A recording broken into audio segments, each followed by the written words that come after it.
Organise చేసినా ఇబ్బంది ఏమి ఉండేది కాదు. ఇప్పుడు తెలంగాణ సర్కార్ 2 సంవత్సరాల సందర్భంగా దీన్ని ఆర్గనైజ్ చేయాలని ఏముంది. ఇప్పుడు రేపు సోనియా గాంధీ పుట్టినరోజు December 9th. కాంగ్రెస్ శ్రేణులంతా దీనిలో పార్టిసిపేట్ చేయగలవా? రైజింగ్ సమ్మిట్ ఉంది, మంత్రులు ఎమ్మెల్యేలు అందరూ ఇక్కడనే ఉంటారు. కాంగ్రెస్ పార్టీలో సోనియా గాంధీ పుట్టినరోజు కంటే ఇంకా ఏముంది? అందులో తెలంగాణ ప్రకటన వచ్చిన రోజు December 9th. సో దాన్ని చాలా పెద్ద ఎత్తున సెలబ్రేట్ చేసుకోవచ్చు కాంగ్రెస్ పార్టీ. కానీ రైజింగ్ సమ్మిట్ ఇదే రోజు పెట్టారు. సో నా ఉద్దేశం ఏంటంటే సమ్మిట్ పెట్టారు ఓకే, బట్ ఇంకాస్త మంచి వ్యక్తులు వచ్చుంటే, పారిశ్రామికవేత్తలు లేదా ప్రపంచ దేశాల నుంచి మంచి వ్యక్తులు చూద్దాం. రేపైనా ఇంకా సదస్సు ఉంది, ఎవరైనా వస్తారా లేదా అన్న చూడాలి. బట్ ఒకటి, ఈ చాలా సదస్సులు కూడా దీనిలో భాగంగా ప్యానెల్ డిస్కషన్స్ కూడా జరుగుతున్నాయి. రకరకాల పారిశ్రామికవేత్తలు వస్తున్నారు. 3 లక్షల కోట్ల విలువైన ఒప్పందాలు కూడా ఉన్నాయని చెప్తున్నారు. అయితే దీని మీద 2-3 ఆరోపణలు ఉన్నాయి. ఒకటి, ఈ ఫ్యూచర్ సిటీ లేదా 4th సిటీ మీద. ఈ 4th సిటీని బీఆర్ఎస్ ఏమంటుందంటే 4 బ్రదర్స్ సిటీ, అంటే రేవంత్ రెడ్డి బ్రదర్స్ సిటీ అని చెప్తోంది. బేసిక్గా ఏంటంటే వాళ్ళ ఆరోపణ, బీఆర్ఎస్ ఆరోపణ ఏంటంటే ఇప్పుడు ఆల్రెడీ ఉంది మన దగ్గర ఫార్మా సిటీ కోసం సేకరించిన భూమి 20,000 ఎకరాలు ముచ్చర్ల దగ్గర ఫార్మా సిటీ కోసం సేకరించారు. ఆ భూమిలో 4th సిటీ పెట్టడం ద్వారా అక్కడ రియల్ ఎస్టేట్ పెంపొందించాలని అనుకుంటున్నారు. ఒక 1000-1500 ఎకరాలు కాంగ్రెస్ సంబంధించిన ముఖ్య నేతలందరూ కూడా అక్కడ కొనుగోలు చేశారు. అక్కడ రియల్ ఎస్టేట్ పెరిగితే వీళ్ళందరి భూముల వాల్యూ పెరుగుతుంది. తద్వారా ఇప్పుడు ఏం స్కామ్స్ పెద్దగా అవసరం లేదు. ఇంతకుముందు ఏంటంటే డబ్బులు ఇవన్నీ ఉంటుండే. ఇప్పుడు land is one source of income. ఆ ఎక్కడ పెద్ద ప్రాజెక్ట్ వస్తుందో ఆ ఏరియాలో ల్యాండ్స్ కొంటే సరిపోద్ది. సో బీఆర్ఎస్ ఆరోపణ అది. ఇక్కడ ఏంటంటే ల్యాండ్ రేట్స్ పెరగాలన్న ఉద్దేశంతో 4th సిటీ అని అక్కడ పెడుతున్నారు. ఇక్కడ ఈ మెట్రోను కూడా రాయదుర్గం నుంచి ఎయిర్పోర్ట్ మెట్రోను క్యాన్సిల్ చేశారు. లక్షలాది మంది ఉన్నారు.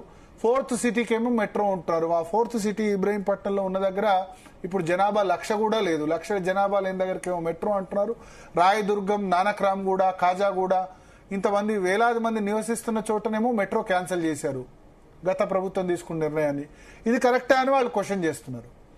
సో ఏదేమైనా ఏ ప్రభుత్వమైనా అంతే కదా. బీఆర్ఎస్ మీద ఆరోపణలు ఉండే అప్పుడు 111 జీవో ఎత్తేసారు. ఎందుకంటే 111 జీవో పరిధిలో బీఆర్ఎస్ నేతలు చాలా ల్యాండ్స్ కొనుక్కున్నారు, భూములు కొనుక్కున్నారు. కాబట్టి ఈ 111 జీవో పరిధిలో ఏదైతే ఉందో, అంటే వికారాబాద్ జిల్లా, రంగారెడ్డి జిల్లాలో దాదాపు ఒక 83-84 గ్రామాలు ఉన్నాయి. 111,000 ఎకరాల భూమి 111 జీవోని ఎత్తేస్తే దాన్ని పూర్తి స్థాయిలో ఇంప్లిమెంట్ చేస్తే అందుబాటులోకి వస్తుంది.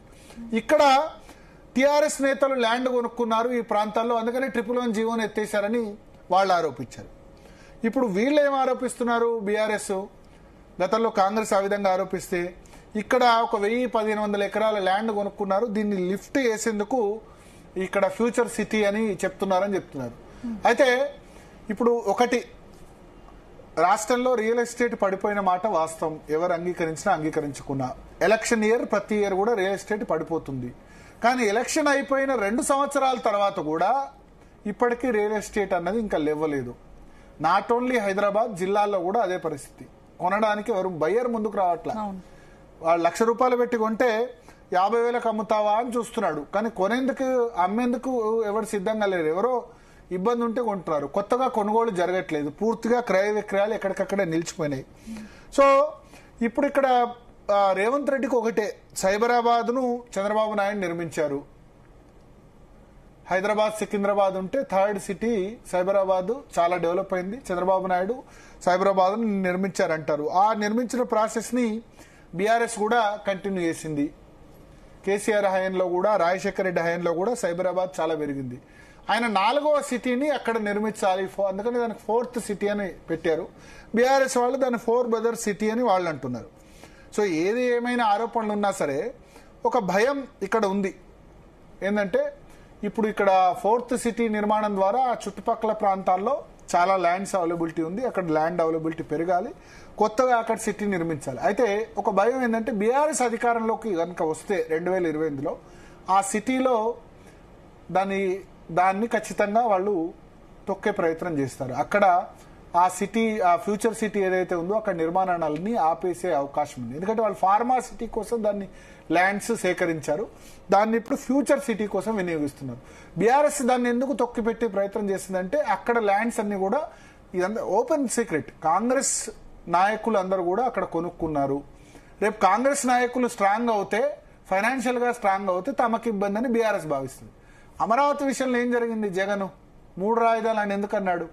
అమరావతి చుట్టుపక్కలంతా కూడా తెలుగుదేశం వాళ్ళు ల్యాండ్స్ కొనుగోలు చేశారు. తెలుగుదేశం పార్టీకి సంబంధించిన సామాజిక వర్గానికి అండదండగా ఉండే కమ్మ సామాజిక వర్గం పెద్ద ఎత్తున అక్కడ భూములు కొనుగోలు చేసింది కాబట్టి 3 రాజధానులు అని చెప్పి జగన్ కాన్సెప్ట్ తీసుకొచ్చారు. ఎందుకంటే ఆ ల్యాండ్స్ అన్ని రేట్లు పెరిగితే గనక తమకేం లాభం జరగదు, ప్రయోజనం తెలుగుదేశం పార్టీకి జరుగుతుందని చెప్పి ఆయన 3 రాజధానులను టైం పాస్ చేసి ఒక్క రాజధాని కూడా కట్టకుండా, నా వైజాగ్లో రాజధాని కాలేదు, ఇటు అమరావతిలో ఏం జరగలేదు, కర్నూలులో ఏం జరగలేదు, ఇటుక కూడా ఇవ్వలేదు, ఓడిపోయినారు. ఓడిపోయిన తర్వాత ఇప్పుడు చంద్రబాబు నాయుడు మళ్ళీ 3 రాజధానిని ఒక రాజధాని చేస్తున్నారు. మళ్ళీ అమరావతి రాజధానిని గెజిట్ కూడా తెచ్చే ప్రయత్నం చేస్తున్నారు. సో ఏమైంది? అమరావతిలో రేట్లు అమాంతం పడిపోయినాయి జగన్ 3 రాజధానులతోటి. దాదాపు 10% అంతకుముందున్న వాల్యూలో 20-30% కూడా వాల్యూ చేయలేదు.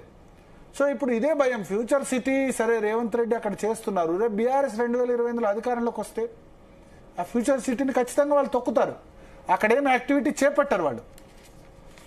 ఎందుకంటే ల్యాండ్స్ బీఆర్ఎస్ వాళ్ళకి అక్కడ లేవు. సో ఇది ఒక ఓపెన్ గేమ్, ఇది ఒక పొలిటికల్ గేమ్. రాజకీయ నాయకులు రాజధాని ల్యాండ్స్ అవైలబిలిటీని బట్టి పార్టీలు కూడా గేమ్ ఆడుతున్నాయి. సో ఆ గేమ్లో భాగంగానే ఇక్కడ జరుగుతోంది. అయితే రేవంత్ రెడ్డి ప్రయత్నం ఏంటంటే డెఫినెట్ గా తను ఒక కొత్త హైదరాబాద్కు కొత్త క్రియేట్ చేయాలి, తనకంటూ ఒక ప్రోగ్రామ్స్ ఉండాలి. అదేంటంటే ఆ చేపట్టిన ప్రోగ్రాంలో ఒకటి ఈ ఫ్యూచర్ సిటీ నిర్మాణం చేపట్టాలి, రెండవది మూసీ సుందరీకరణ చేపట్టాలి. ఇవి రెండు కూడా ఆయన డ్రీమ్ ప్రాజెక్ట్స్, తాను ముఖ్యమంత్రిగా ఉండగా కంప్లీట్ చేయాలన్నది. సో అందులో భాగంగా ఇప్పుడు తెలంగాణ బ్రాండ్ రైజింగ్ అని చెప్పి ఆ 20,000 ఎకరాల్లో కొన్ని ఎకరాలు ప్రాజెక్ట్స్ కొన్నిటికి ఇస్తాం, ఇక్కడ పెట్టుబడులకు ఆకర్షించేందుకు ప్రయత్నం చేస్తున్నారు. రిలయన్స్ కు చెందిన వంతారా గ్రూప్, వంతారా అంటే మనం చూసాం, మనకు గుజరాత్ లో చాలా పెద్ద ఎనిమల్ జూ లాంటిది పెట్టారు, అనంత్ అంబానీ చూసే ఉంటారు, నరేంద్ర మోడీ కూడా దాన్ని సందర్శించారు వంతారా. అక్కడ చాలా వన్య మృగాలన్నీ కూడా ఉన్నాయి. సో వంతారా లాంటిది ఇక్కడ కూడా ఏర్పాటు చేస్తాం ఈ ఫ్యూచర్ సిటీలో అని చెప్పి వాళ్ళు ముందుకు వచ్చారని చెప్తున్నారు. ఇంకా వేరే వేరే కంపెనీలు కూడా ముందుకు వచ్చారు అని చెప్తున్నారు. అయితే ఇన్వెస్ట్మెంట్స్ అగ్రిమెంట్ కుదరడం వేరు, ఎన్ని గ్రౌండ్ అవుతాయి. ఇప్పుడు గత దావోస్ సదస్సులో 1,75,000 కోట్ల పెట్టుబడులు తెలంగాణ రాష్ట్రానికి వచ్చాయని చెప్పారు. కానీ దానిలో గ్రౌండ్ ఎన్ని అయ్యాయి? గతంలో బీఆర్ఎస్ హయాంలో కూడా చాలా విషయాల్లో ఒప్పందాలు కుదుర్చుకున్నారు. మీకు రాజశేఖర రెడ్డి హయాంలో 2006లో ఫ్యాబ్ సిటీ అని మహేశ్వరం దగ్గర అక్కడ ఫ్యాబ్ సిటీ ఏర్పాటు చేస్తామని చెప్పారు. కానీ ఫ్యాబ్ సిటీ ద్వారా ఎన్ని సెమీ కండక్టర్స్ తయారయ్యాయి? చిత్తూరు జిల్లా మన్నవరంలో BHEL ఫ్యాక్టరీ పెట్టారు, ఎంత గ్రౌండ్ అయింది, ఎంతవరకు వర్క్ కంప్లీట్ అయింది, ఎంత మేరకు ఎంప్లాయ్మెంట్ వచ్చింది? సో అగ్రిమెంట్లు చేసుకోవడం కాగితాల మీద ఉండడం వేరు, గ్రౌండ్ అవడం వేరు. ఆ ప్రాజెక్ట్ ఎగ్జిక్యూషన్లోకి వచ్చి దానిలో ఎంప్లాయ్మెంట్ కలగడం వేరు. చాలా జరుగుతుంది ఏంటంటే ప్రభుత్వాలు 5 లక్షల కోట్ల పెట్టుబడి, 10 లక్షల కోట్ల పెట్టుబడి ఇట్లా చెప్తున్నాయి. కానీ అల్టిమేట్ గా అక్కడ ఎంతమంది దాన్ని చేయగలుగుతున్నారు, ఎంతమంది దానిలో రాగలుగుతున్నారు, ఎన్ని ఉద్యోగాలు ప్రభుత్వాలు కల్పించగలుగుతున్నదే చాలా ఇంపార్టెంట్. అంటే చెప్పడానికి చేతలకి చాలా డిఫరెన్సెస్ కనిపిస్తుంది. సో ఇప్పుడు ఒక విజన్ అయితే పెట్టుకున్నారు రేవంత్ రెడ్డి, 2047 వరకు విజన్ పెట్టుకున్నారు. విజన్ మంచిదే, విజన్ 2020 అని చంద్రబాబు అన్నప్పుడు మనం అందరం కూడా ఏమన్నామంటే చాలా మంది అర్థం చేసుకోలేదు చంద్రబాబు నాయుడు విజన్ 2020 అంటే ఈయన విజన్ అంటాడు ఏంటి అని చెప్పి. బట్ అవన్నీ కూడా ఒక ఏం పెట్టుకోవడం మంచిదే కదా. సో ఆయన ఒక ఏం పెట్టుకున్నారు, 2034 వరకు $1 ట్రిలియన్ ఎకానమీ. తెలంగాణలో ఇప్పుడు భారతదేశం $5 ట్రిలియన్ ఎకానమీ దగ్గర ఇంకొక 1-2 years లో కాబోతుంది. దీనిలో 2034 వరకు $1 ట్రిలియన్ ఎకానమీ తెలంగాణలో కావాలి.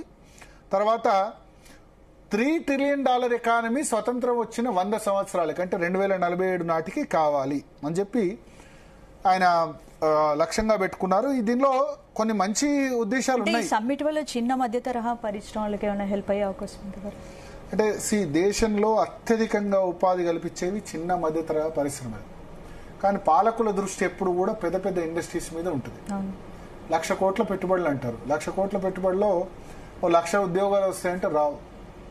ఇప్పుడు గూగుల్ డాటా సెంటర్ ఉంది వైజాగ్లో, 1,00,000 కోట్లకు పైగా పెట్టుబడి పెట్టుతున్నారు. దానిలో ఎంప్లాయ్మెంట్ వచ్చేది 200-500 మంది కూడా ఉండదు. కాకపోతే ఒక ఎకో సిస్టమ్ ఏర్పాటు అవుతుంది. సో చిన్న మధ్య తరహా పరిశ్రమలే ఎక్కువ మందికి ఉపాధి కల్పించేవి. కానీ ఈ బడా పారిశ్రామికవేత్తల మీదే ఎక్కువ కాన్సన్ట్రేషన్ ఉంటుంది ప్రభుత్వాలు. నిజానికి దేశంలో అత్యధికంగా ఉపాధి పొందుతోంది ఫస్ట్ వ్యవసాయ రంగం, రెండవది ఎంఎస్ఎంఈలు, మీడియం అండ్ స్మాల్ ఎంటర్ప్రైజెస్. కానీ వీటి మీద కాన్సన్ట్రేషన్ ఎక్కువ ఉండదు. ఎందుకంటే రాజకీయ నాయకులకి పెద్ద పెద్ద పెద్ద సంస్థలు వాళ్ళతో నెక్సస్ ఉంటుంది. దానివల్ల ఇది జరుగుతుంది. అయితే ఈ విజన్ డాక్యుమెంట్స్లో పేర్కొందిన అంశాలు ఉన్నాయి. అదేంటంటే 3 రకాల ఎకానమీలు. ఒకటి కోర్ అర్బన్ రీజియన్ ఎకానమీ, అంటే ఔటర్ రింగ్ రోడ్ లోపు ఉన్న ఎకానమీ. రెండవది peri urban region economy, pure, అంటే outer ring road inner ring road మధ్యలో ఉన్న ప్రాంతాల్లో ఏర్పాటు చేసే ఇండస్ట్రీస్. మూడవది రేర్ గ్రామీణ, అంటే రూరల్ అగ్రికల్చర్ రీజియన్ ఎకానమీ, గ్రామీణ వ్యవసాయ రీజియన్ ఎకానమీ.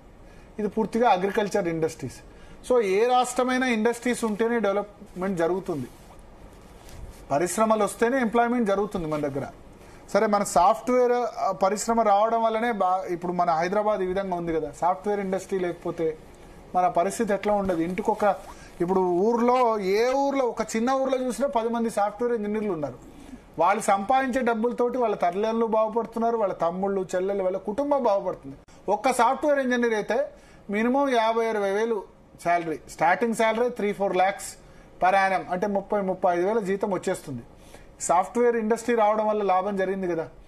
అట్లాగే మనం మ్యానుఫ్యాక్చరింగ్లో వెనుకబడ్డాం. తమిళనాడు, గుజరాత్, హర్యానా, మహారాష్ట్ర ఇవన్నీ కూడా ఇండస్ట్రీస్, మ్యానుఫ్యాక్చరింగ్ అంటే వస్తువుల తయారీ కేంద్రంలో తెలంగాణ అంత ప్రోగ్రెస్ కాలేదు. సో దానికి స్కోప్ ఉంది, అటువంటి ఇండస్ట్రీ స్కోప్ ఉంది. ఇప్పుడు సాఫ్ట్వేర్ కూడా సైమల్టేనియస్గా డెవలప్ జరుగుతుంది. దాంతోపాటు ఇంకా ఇండస్ట్రీస్ రావాలి. దానిలో 3 రకాల పెట్టుకున్నారు. ఒకటి ఔటర్ రింగ్ రోడ్ లోపల, దాని తర్వాత ఔటర్ రింగ్ రోడ్ నుంచి ఇన్నర్ రింగ్ రోడ్ మధ్యలో, తర్వాత ఇన్నర్ రింగ్ రోడ్ దాటి గ్రామీణ ప్రాంతాల్లో. అయితే ఒకటి మనం చూడాలి, $3 ట్రిలియన్ ఆర్థిక వ్యవస్థ తెలంగాణ